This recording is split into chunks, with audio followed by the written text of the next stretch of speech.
Hey everybody, welcome to the Sharp Tongue Podcast. I'm your girl Jessimae Peluso.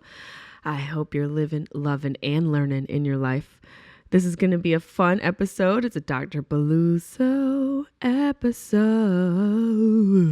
I just got done doing the goddamn comedy jam for the Netflix is a Joke Festival. And it was a blast. So it's a show where comedians go do some stand-up and then they sing afterwards. It's so much fun. You get to feel like a rock star for a night. And I sang, "Don't Stop Believing." I wonder if I sang it well enough, if we would get copywritten, like get the copyright law. If I sang it so well that we had to pay money, that would be an achievement for me. That'd be a sign of success. This episode, yes, is a Dr. Peluso episode. It's an episode where I give answers to questions and my advice based off of how I've lived my life. And I am not a doctor, nor do I claim to know everything.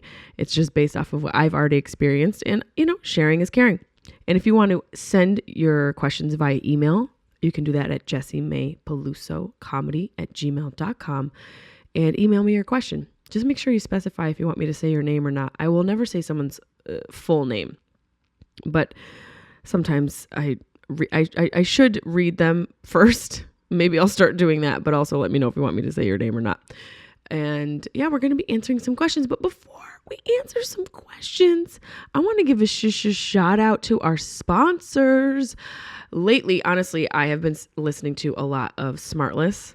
If you guys have listened to my other podcasts and just have heard me in general, I freaking love Smartless. It's one of my favorite podcasts. It's with Will Arnett, Jason Bateman, and the one and only Sean Hayes. And I have been doing it on my new amazing Raycon wireless earbuds. I actually got a pair, humble brag, and they sound crisp. It sounds amazing. Their everyday earbuds look, feel, and sound better than ever. And when you optimize when you use those optimized gel tips, it just sticks right in your ear nice. It feels like someone who's coming home after a long day of work. They just stick right in your ear and it feels like home. It feels safe. They're so comfortable and they will not budge. Trust me. Trust the Jessimae. They don't budge. They're not going anywhere. I still have mine in. I have to sleep with them in because they're stuck. No, they're not that budged, but they budge just enough. Just enough. And they give you 8 hours of playtime and a 32-hour battery life. Hello. Giving me energy. Giving me all the energy. And then when you do need to charge it, it's super easy. You can even do it wirelessly. That's hot. That's sexy. That wireless charging, come on, that's the freaking future. And with Raycons, you get the same quality audio as other premium audio brands, but at half the price. Yes, really, half the price. It's true. And it's just amazing. It's no wonder Raycon's everyday earbuds have over 49,000 5-star reviews. That's amazing. I want that many for my podcast. So if everybody could just from Raycon come over to this page and give us 5-star reviews, well, you guys should check out Raycon's wireless buds. And my guess is that you're going to want to leave them a 5-star review too. Go to buyraycon.com/sharp today to get 15% off of your Raycon order. That's buyraycon, RAYCON.com/sharp, SHARP, to get 15% off. Go to buyraycon.com/sharp. And speaking of the ocean, Osea. I've been saying it right. Everyone said you're saying it wrong. No, I'm saying it right. Osea. It's magical. Let me just tell you this. Osea is magical. They sent me their products and I don't, especially with skincare, I'm very, very picky. But I'm shook. I'm shooketh. Osea shooketh me to the core. Truly, magically, deeply shook me to the core. The skin sensitivity that I have is ridiculous. I have the most sensitive skin. I'm just a sensitive person. 222 is my angel number. It is just organic. It literally feels 100% natural. Their hyaluronic acid gel is freaking amazing. I literally feel like it came out of an ocean creature, not in a bad way, but like in a really clean, natural way, not like somebody squeezing an ocean creature. They have award-winning cleansers, serums, and face moisturizer, and they're even known for creating incredible body products like their famous body oil, which is just you. I can't even begin to tell you. I really can't. The oil, the body oil, don't come at me because it's ridiculous. It's so good. And since 1996, Osea has been creating clean and vegan and cruelty-free products that are safe for your skin and the planet. That feels pretty great to put something on your face and know that it's good for the planet. And the rich texture, it feels so good. And it just, that what is it? The body butter? The texture of the body butter changed my life.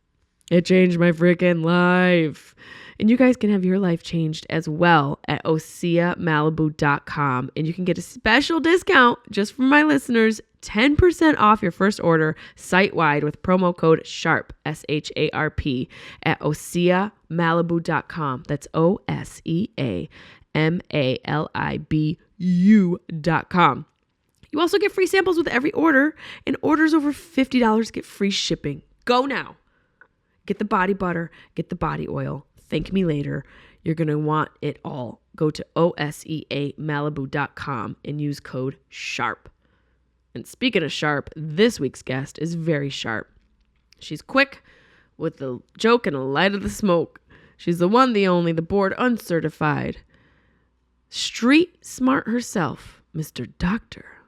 Mr. Dr. Peluso.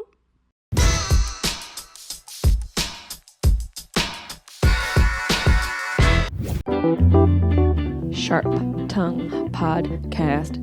Beep, beep, beep, beep, beep. You're listening to the Sharp Tongue Podcast. I'm your host, Jessimae Peluso. It's a personal look. Well, it's not really a look because it's a podcast. I'm already fucking this up. This is kind of like a verbal comedy diary, a deep look into the crevices of my mind. It's gonna get dirty. You might cry. You'll probably laugh. Hopefully you'll laugh. The whole point is for you to laugh, but you also might cry. I talk about my family. I talk about farts. I talk about love, loss, comedy, how hard it is to make it in this biz. I'm a fucking professional. Each week it's something different. Sometimes I have a guest host. Sometimes it's gonna be a movie companion episode. Sometimes I just ramble about the bullshit I dealt with the week before. You never know what you're gonna get. It's raw, uncut, and funny. It's me. Chickadee check, check, check, check. Chickadee check, check, check. Okay, no. So I've been gone all day.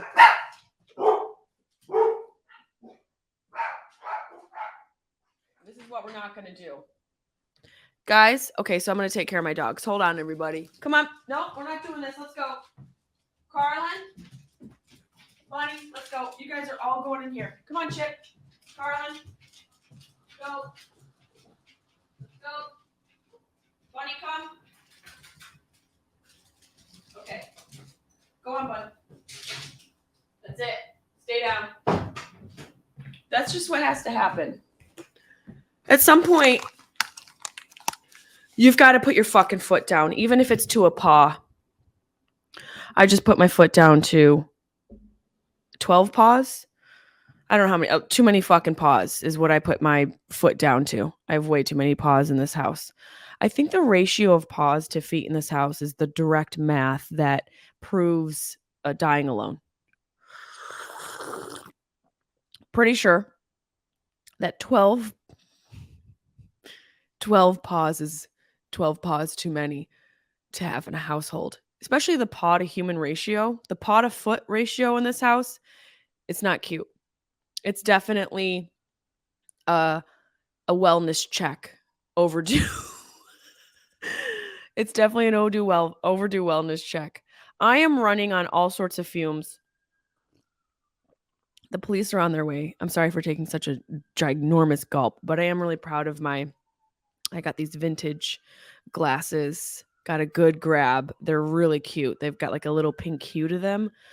Something about having matching glassware in your house with dishes that makes you feel like a fucking adult. But then you go back to counting the paws and you realize Am I an adult? Do adults have a one-person zoo? I don't know if that's adultish or not. I'm not sure. Before we get into this Dr. Peluso episode, thank you to everybody who um, has tweeted, retweeted, messaged, liked, commented on my special taping post that I made. We filmed it last week. I think it was last week. I don't know what day it is. It was filmed recently. And I had a really great time at the festival. We had a blast. I only had a couple shows. I couldn't make it to one because I was about to crash and had so many things to do for our filming. I'm going to be going to Greece to film for Netflix very soon. So it's been a lot of pre-production, and I've also just have been really focused on my health so I can make it to Greece.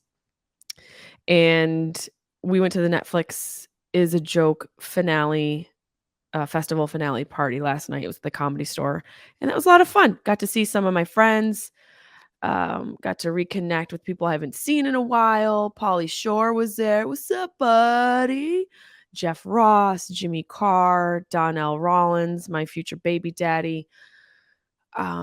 It was a lot of fun, and it was strange to see the club all emptied out.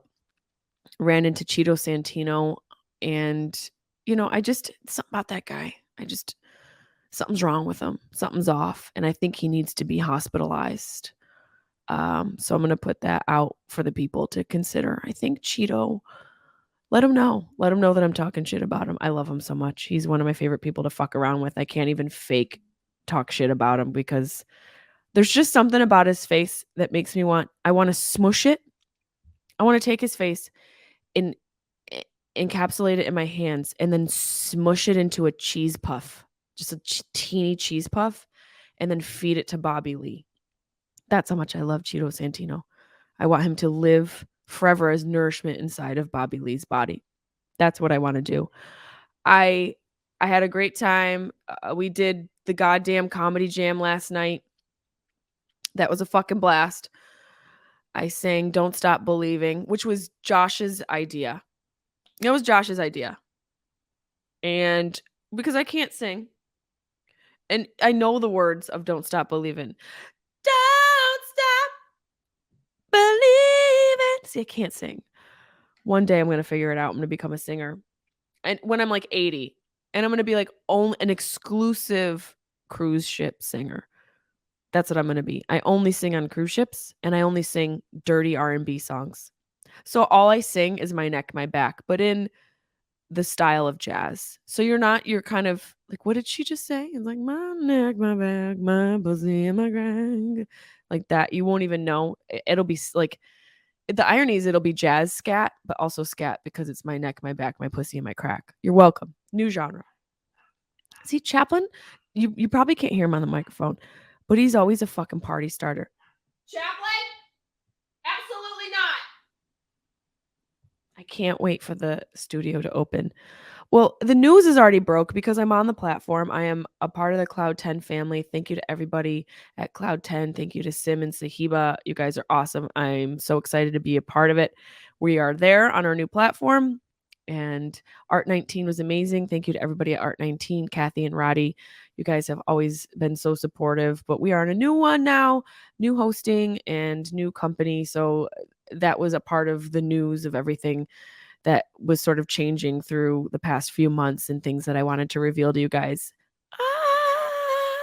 We're on Cloud 10. Thank you so much. And that being said, we will be in studio soon. By the time I come back from Greece, Deb and I will be fucking it up in the studio at Cloud 10. It's going to be so much fun. I feel bad for, the audio issues we've had in the past and just all the things that sort of go wrong and things that come up. I feel bad, but thank you guys for your patience with everything that sort of pops up once in a while when you're running a small business, which essentially a podcast is a small business, but we about to go big business. Business. Enough of my babbling. Let's get into these Dr. P questions.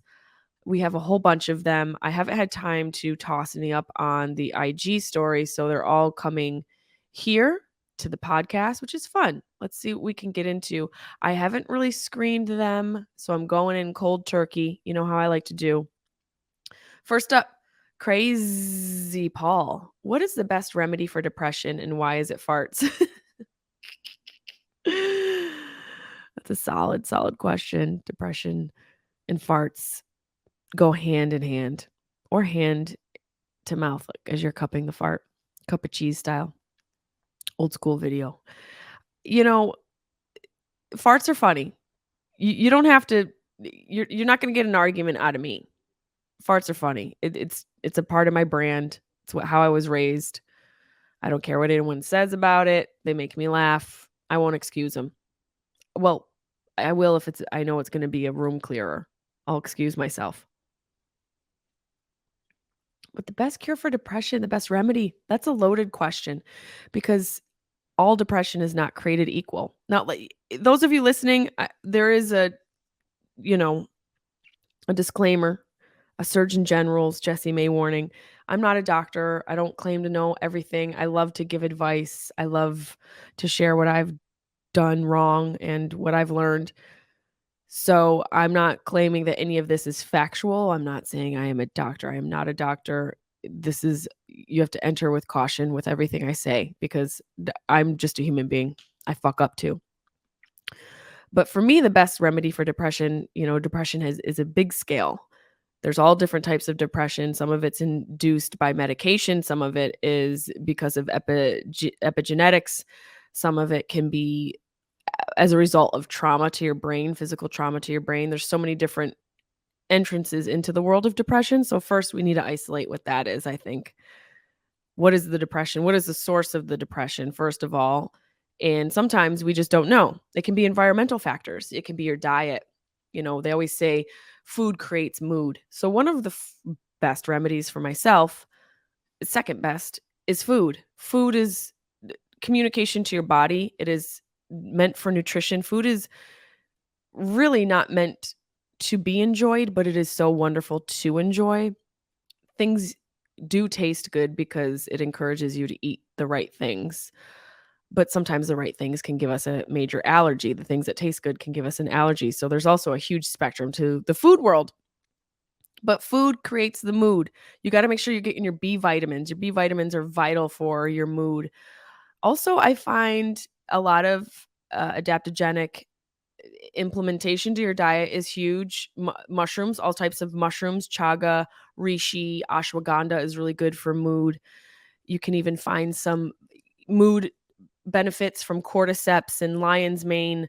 Lion's mane giving you a little bit of energy, but sometimes having a little bit of energy can get you out of your mood, which brings me to my first and best remedy for depression: movement, blood flow. You got to get your blood flowing. Some depression is caused by anxiety, caused by a poor diet and toxicity, oxidative stress, all of these things that your body can undergo because of various things going on in your life, and inertia creates a lot of issues. So the remedy, antidote to inertia and depression, can be movement. Exercising is so fucking vital. Exercise may be the most important thing for you. First of all, blood flow is going to get rid of a lot of toxicity in your body. It's going to bring oxygen to your organs. It's going to bring nutrients to your organs. It's just one of the most important things and best things you can do. And it doesn't have to be this big undertaking. You don't have to fucking go and raise a car or flip truck tires. It doesn't have to be that fucking serious. It just needs to be some sort of movement. Some movement, a walk around the block. Start small. Jerking off doesn't count. Even though your heart rate gets up, you got to get out of the house. And you can't, I will say a brisk jerk walk, I don't recommend it. It's not good for your neighbors, but maybe just in circles around your house, start there and then stop jerking off and put your pants on and go out into the world. Whatever you need to do to get yourself moving, fucking do it. It's huge for depression. But also getting your circadian rhythm in check is huge for fighting off and staving off depression as well, because if you're not getting your circadian rhythm in check, you're not getting the sleep you need. And if you don't sleep, we all know that totally fucks us up. Not getting enough sleep it's linked to so many issues in our life, so many ailments, depression, first of all, dementia is linked, having a lack of sleep is linked to developing the development of dementia. So sleep, your diet, getting outside, getting some exercise, and sex. Get some sex. You need some things to release those positive hormones. You need a little bit of serotonin release. Chaplain, I'm out here trying to give some advice to people who are feeling depressed. And I will offer you up as a solution. Adopting a dog. I have 3. So I won't be that depressed if you take one, but Chaplin's my favorite, so you can't have him, even though he's very vocal today. I'm going to have to give you Carlin. You're going to have to give him back immediately because I can't live without all of my dogs. There's a lot of things you can do for depression, and sometimes medication. For some people, it works, but that's not my life. That's not how I approach things. I do believe we are creatures from Earth, and Earth has a lot of remedies for us, and I would rather exhaust the free remedies that we have. Obviously, food's not free, but movement is free. Sunshine is free. You got to start where you have the most resources. So start there. And you can kill 2 birds with 1 stone by going out for a jog in the sun. Just 20 minutes. Fuck it. Start with 5 and work your way up.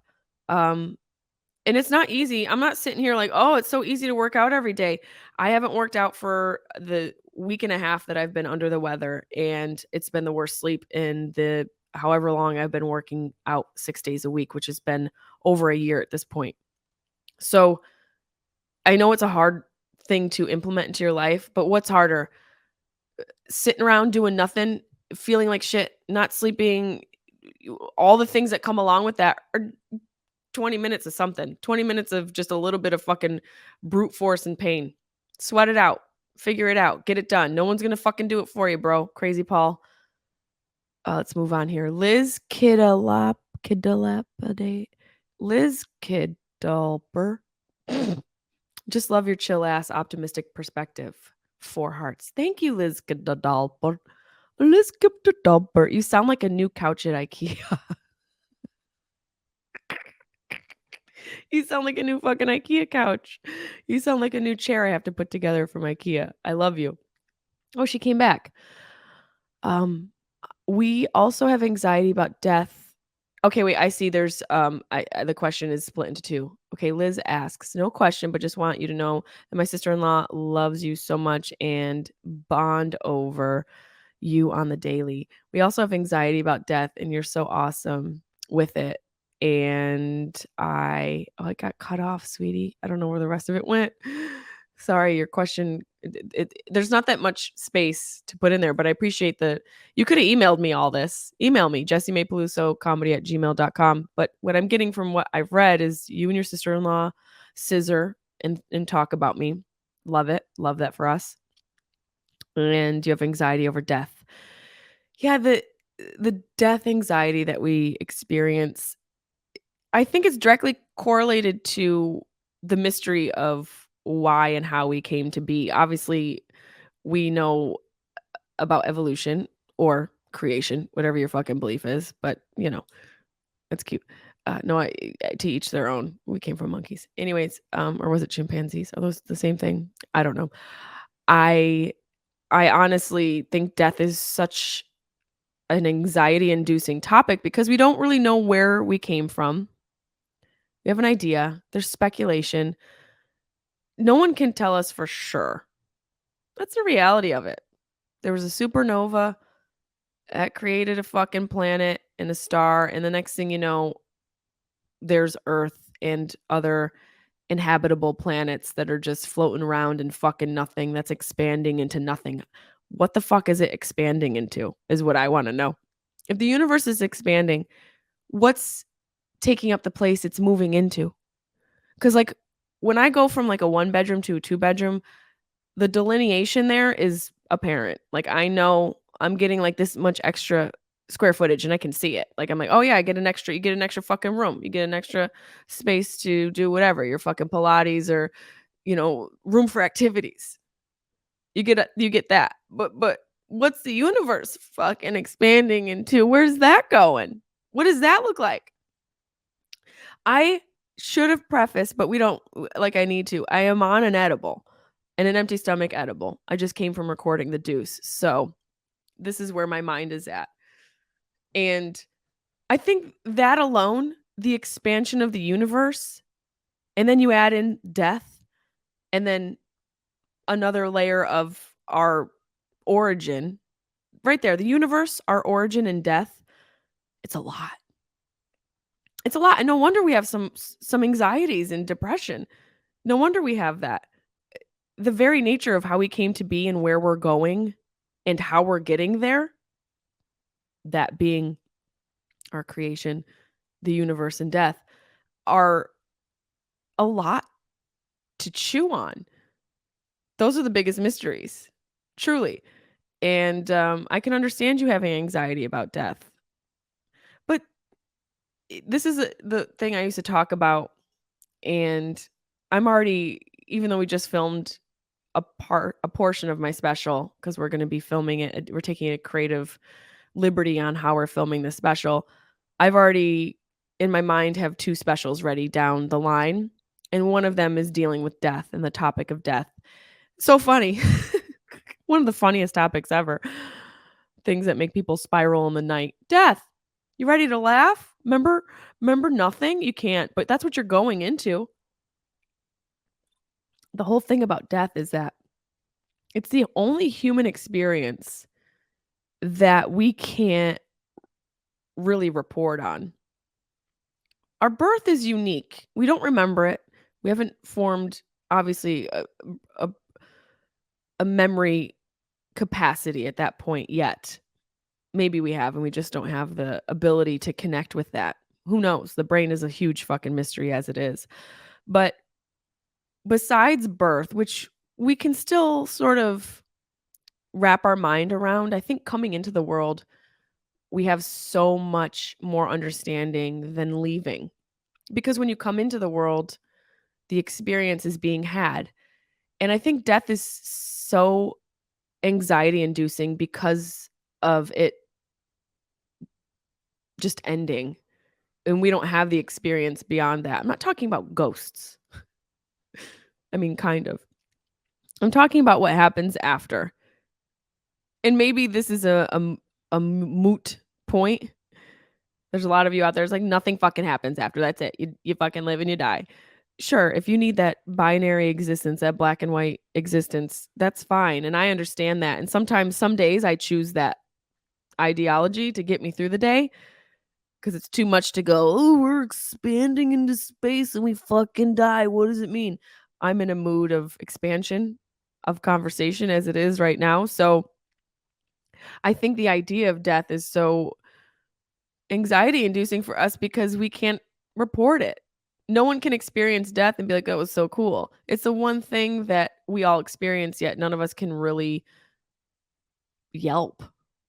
Not that you would yelp your mom's womb. Like, I mean, it was warm, a little tightly packed, not enough space to really move around. 1 star. Can you imagine yelping your mother's womb? It's a little hot.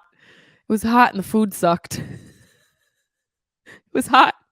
The food sucked and the waiter was rude. Hey, guys.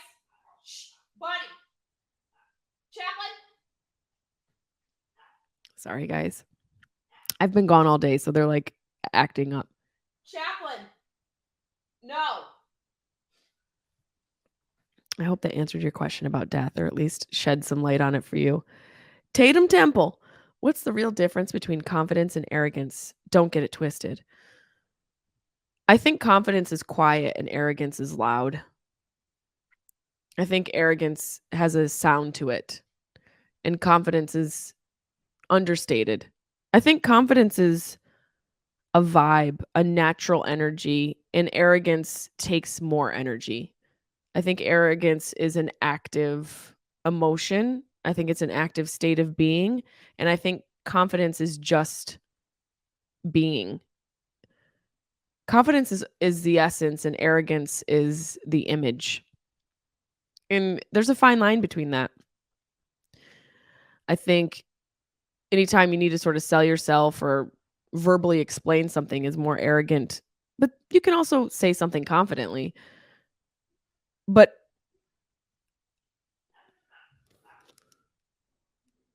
oh, people are playing with their dogs. I thought there was a homeless man screaming at my door.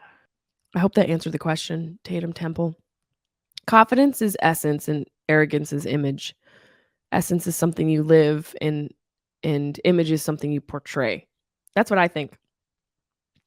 Drewski, how many wings can you eat in a minute? I'm trying to think how long a minute is. See, when you think about time, oh God. Raw. When you think about time, like a minute, if you consider a minute, it's a lot longer than it really is. In my mind, a minute seems so long right now. But I'm going to say in a minute, I need to know where the chicken wings from. Not all chicken wings are created equal. Really good wings come right off the bone. So if we're going for a fresh wing, I probably could slice and dice about 8. I don't know if that's a lot. I feel like it's a lot. I feel like that's a championship number right there. But if we're talking like bullshit wings from some bullshit place off the side of the highway with a lot of breading on it, I'm not getting through more than 2. You know when sometimes you eat a wing and you're still eating the wing? You left the restaurant 3 weeks ago and you're still chewing on the wing.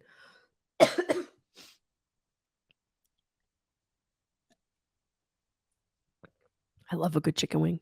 In Syracuse, New York, there's my dad's old watering hole, the Change of Pace, north side of Syracuse. And they make the most delicious wings. Just absolutely suck them right off the bone. That sounds gross. That just sounds bad. I'm gonna suck that wing right off the bone. But it's just one of those things. You're like, go to Change of Pace. They got good wings. Let's see what else we have. I am Jay Barsky. I'm impressed with my ability to read that. What do you prescribe to go to sleep? Almost the same as I would prescribe for depression. The thing about sleep and depression is they're intrinsically linked. One creates the other and vice versa.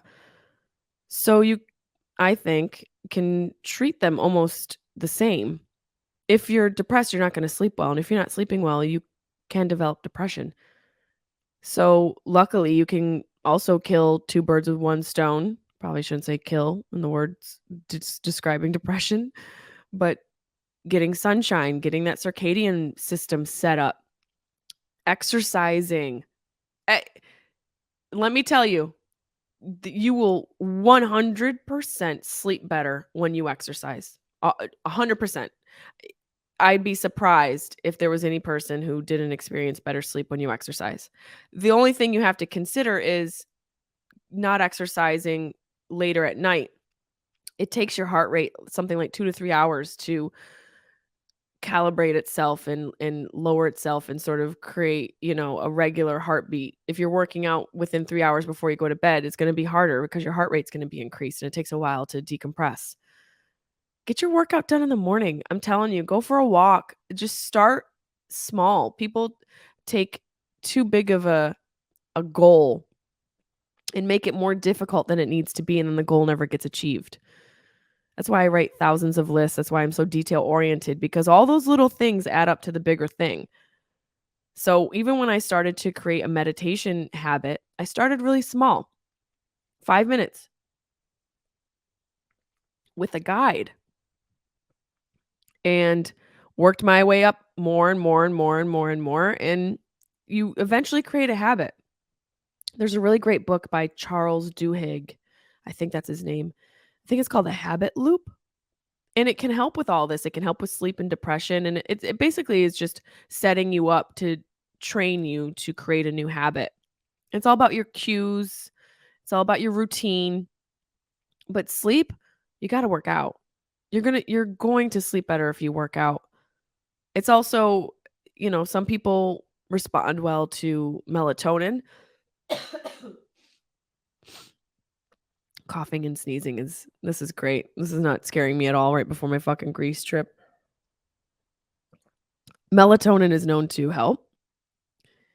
Sometimes CBD, sometimes smoking a little bit of the chiba, getting a little bit of the blizzy, a little bit of the jazz cabbage, a little bit of the broccoli. a fatty, a skinny, a spliff, a joint, a blunt. Sometimes that can help. But the one thing about weed sometimes, I don't know if you guys have ever experienced when you smoke or have an edible before bed and it fucks up your sleep because it doesn't allow you to get that. There's a level of sleep where weed can inhibit you achieving. I think it's like the slow sleep, the slow sleep zone. I gotta Google it now. There's a certain level of sleep. What level of sleep? See, the doctor, this is a sign of a very evolved doctor, one that Googles. What level of sleep does marijuana fuck up? That's the kind of doctor I want. Marijuana fuck up. Let's see what we got. This is what Deb will be doing in the studio. Marijuana may make sleep worse. See, it's all about knowing how many hours of sleep you need to function, first of all, and knowing what you need to fall asleep. They say having a cold room makes it nice. And I didn't know. I read that wearing socks can help you sleep better, which just makes my skin crawl. It's like nails on a chalkboard, socks in bed. I want to fucking kill myself. Just the sound. Just the sound of the socks under the sheets. But apparently that can help you also achieve a better body temperature. Let's see. There's a sleep disturbance with heavy marijuana use in adults. Marijuana may help some people sleep on the short term or through intermittent use. Continual use can make insomnia worse. The effects of marijuana on sleep in intermittent users may be similar in part because of those of alcohol, where improvements in sleep. I don't know what that sentence is strange. Somebody must have been asleep when they wrote this.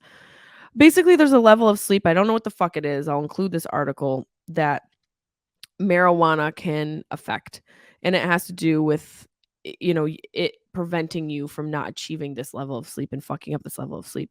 So you got to test and see what works for you, but I guarantee working out will work. And suck a dick. Will Bond, afraid to switch jobs, devil no unknown situation, treated bad, underpaid, advice. You know what I always say about fear? You got to go right into that fucker. You got to go right into that fucker and explode it. So if you're afraid of switching jobs, you should most definitely switch your job. Switch it. What we're usually afraid of is what we can achieve, not what we can't achieve. We're usually afraid of the things we know we can accomplish. And we're afraid of the unknown. Obviously, that is the antithesis of our ability to survive. We need to know things to survive. That's why we become acclimated to our environment. That's why we no longer smell what our house smells like. You ever go into somebody else's house and you can smell it?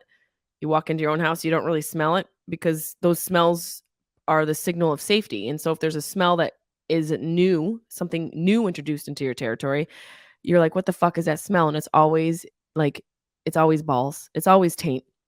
Every time there's a new smell in your house, it's taint. So the unknown is scary for us because it threatens our survival. But the thing about that is when it comes to jobs, you never know how it's going to fucking turn out. You ever have those instances in your life where you think something's going to be so amazing and you're so sure it is and it wasn't?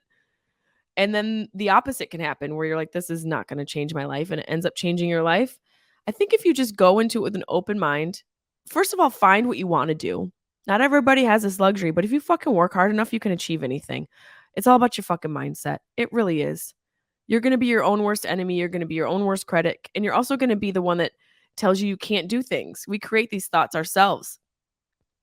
And I truly think knowing what you're good at, knowing what you really love to do, it could only produce really great opportunities to follow those things, what you love and what you're good at.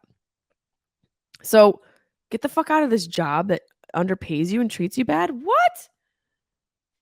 Are you a glutton for punishment? Come on. Get the hell out of that job. What is the job? Are you in a fucking office? If you have to press a suit and show up and these assholes don't treat you well, I'd be fucking pissed. If I had to take out an iron to go be treated like shit, I don't iron anything. If I had to fucking steam a shirt, my blouse, if I even had even to put on a blouse to go sit next to Trish with her gross tuna sandwich every day, get the fuck out of town. No way. Not me, not now, not never. Not never. Okay. Let's see. We got a couple more here. Rochelite. Rochelet? Roshelite. This could go either way. Rochelite or R. O'Shelley. Are you Irish? Well, Shawshank Redemption. What's your fave mushroom strain? Whatever someone hands me. I haven't really gotten too much into the strain of mushroom. It's more about the dose for me and the product. I have a really great product that I use, and microdosing on an empty stomach changes the game. I was microdosing on shrooms when I did the goddamn comedy jam and went to the after party as well. Felt great. It feels like you're walking around in a bouncy house. Remember walking around those bouncy houses as kids? It could either be traumatic or exhilarating. You ever walk around and you run and you go so fast and then you fall and you land like in the crevice between the floor and the wall and you're like stuck inside the fucking bouncy house and it feels like you're back in the womb. It feels like you're stuck in like your mother's fallopian tube. That's probably the closest we're going to get to feeling like we're back in the womb, just getting a bouncy house. Someone should create a bouncy house for an adult and make it look like a woman's legs. And then you go into the bouncy house and you're like back in the womb. And then you can just reconnect with God.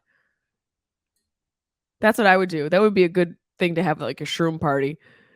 Just a womb bouncy house. Blakey Sherms. Does the doctor have any movie recommendations? What did I watch? I just rewatched Hot Tub Time Machine. So funny. I did a couple like throwbacks. I rewatched that. I rewatched Wedding Crashers, which was out loud funny. I was laughing out loud on the plane. It's such a good plane movie.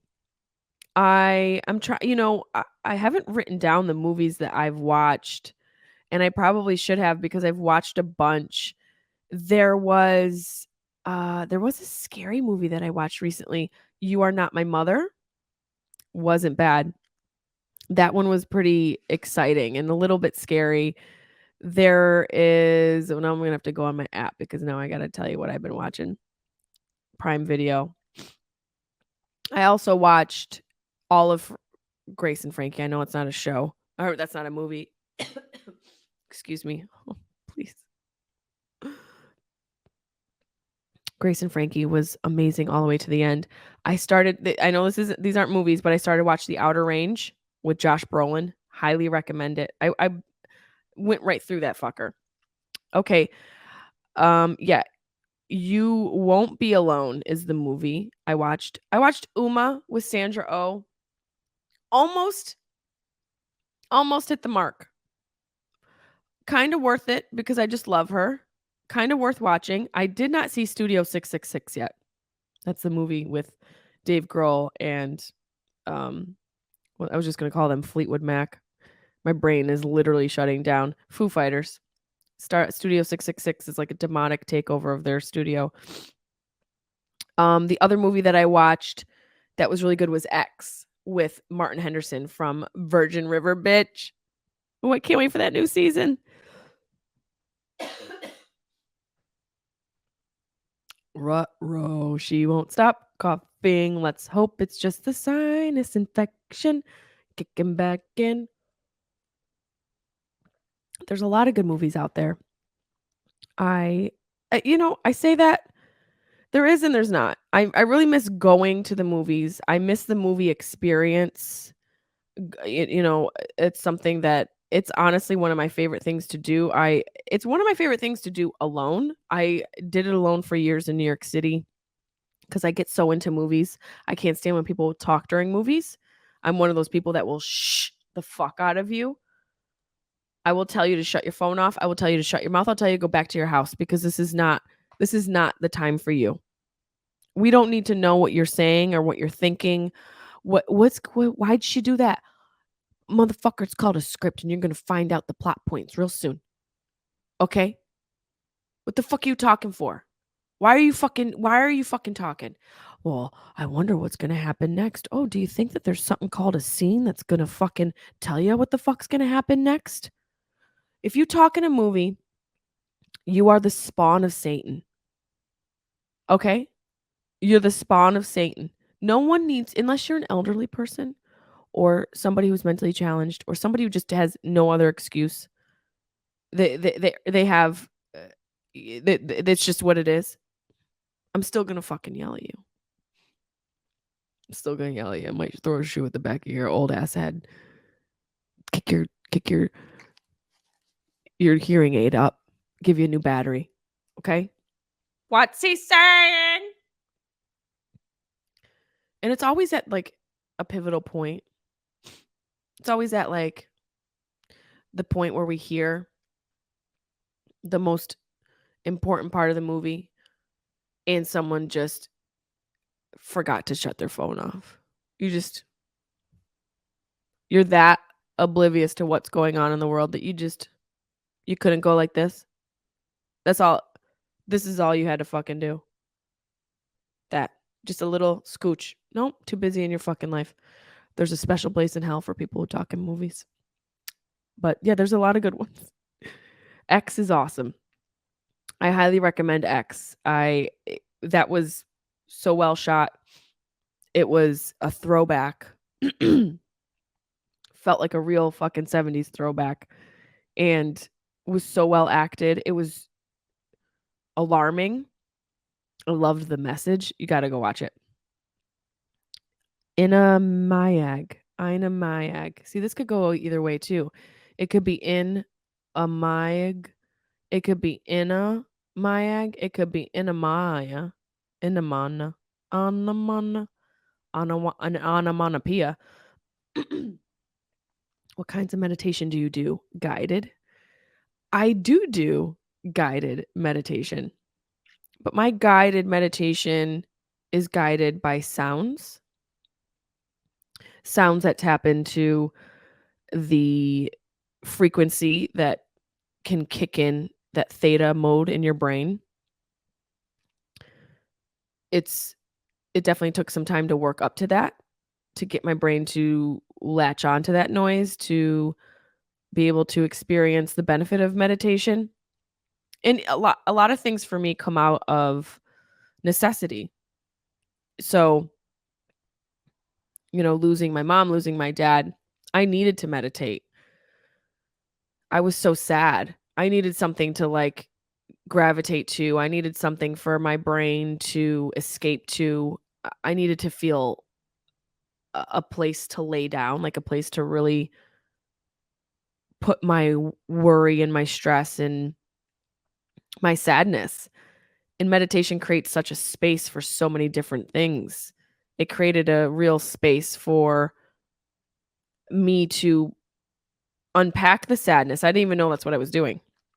I'll go in deeper on a grief survival guide episode. I'll be recording that in Greece and a couple other episodes of the podcast. Hopefully we can get some guests while I'm there and the Wi-Fi isn't too shoddy. But the types of meditation I do now, it's from the Insight Timer app.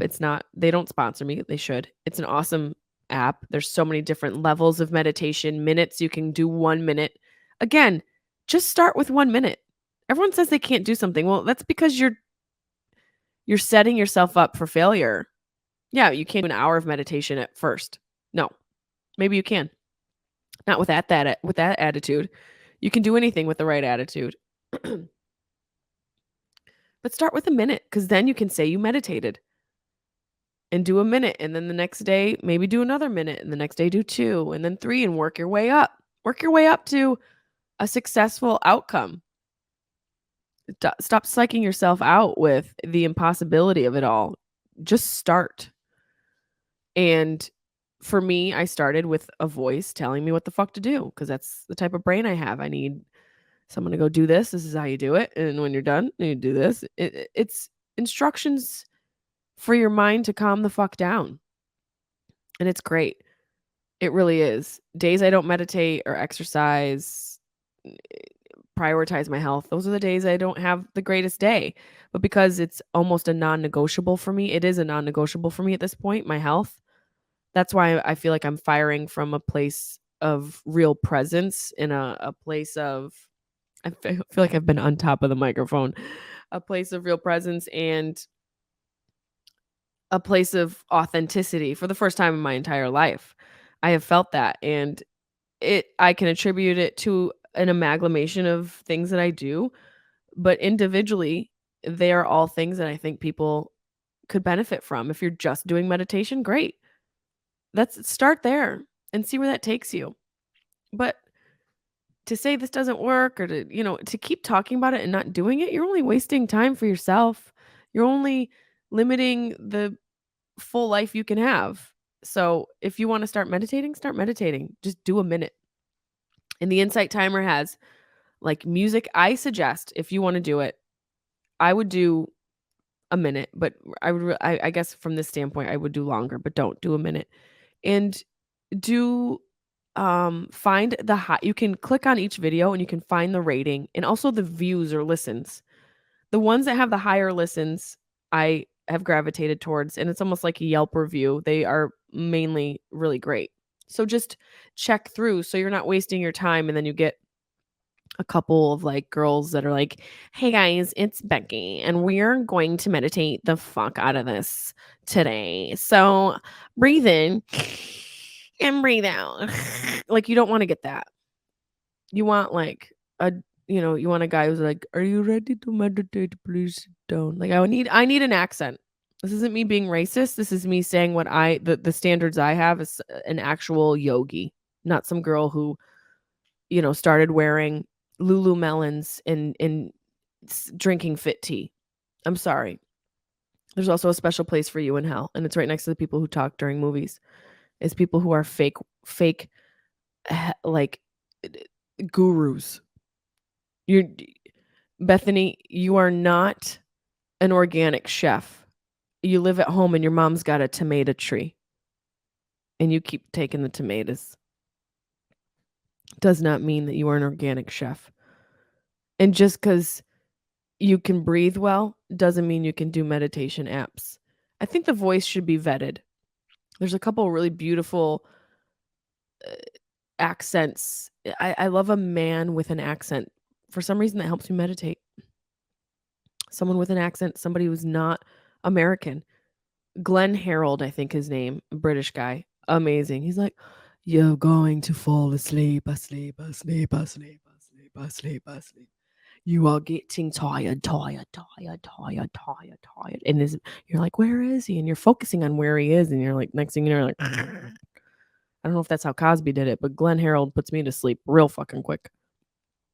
He has a way of like moving his voice around and producing it to have your mind grab onto it and you never know where it's going to be. So you're so focused on like, where's that fucker coming from next? And the next thing you know, he's like, "I'm over here, I'm over here, I'm over here, I'm over here."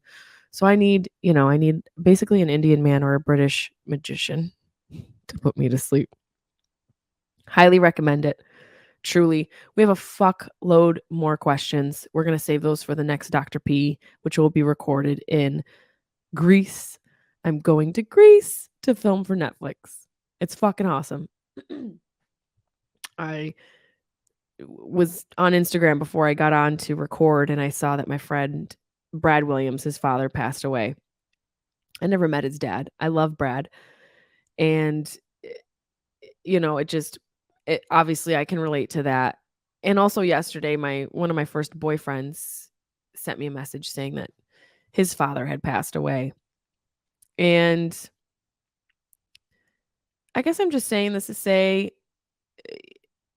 we all sort of go through these changes in life. And I think a lot of us can feel like we're alone or not know where to turn. And COVID sort of changed the dynamic of relationships so much.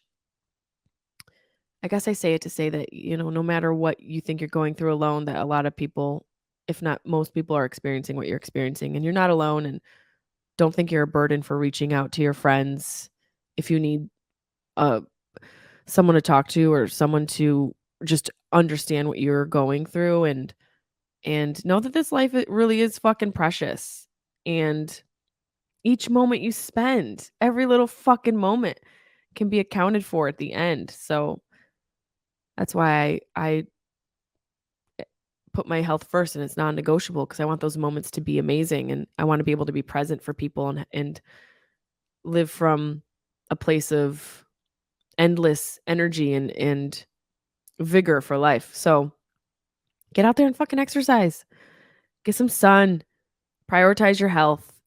You will only feel better. 100% will feel better.